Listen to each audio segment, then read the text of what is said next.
విజయవాడ కనకదుర్గకు తూర్పు ద్వారాన కృష్ణా తీరాన అనేక మంది ముండమోసేరు.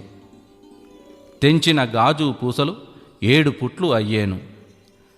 పాతాళ గంగమ్మ కనకదుర్గాదేవి ముక్కుపోగునంటేను. నా మఠంలో ఆరె దొండతీగ పుట్టి 7 గడియలలో అల్లుకపోయి 7 దినాలు పూజలు లేకుండా చేసేను. సప్త సముద్రములు, నదీ నదములు, వాగులు, వంకలు, నూతులు, గోతులలో జలమును, మానవ శరీరంలో ఉండే రక్తంలోని జలమును కలిసి 7 ఘడియలు జలము ఇంకిపోయేను. పండుటాకుల వలె జనులు అప్పుడు రాలిపోయేరు. నా భక్తులైన వారు ఒత్తులై నిలిచేరు.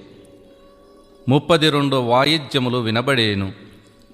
సూర్యచంద్రులు దిశలు తప్పేరు. భూమి కుమ్మర సారెవలె గిరగిరా తిరిగే.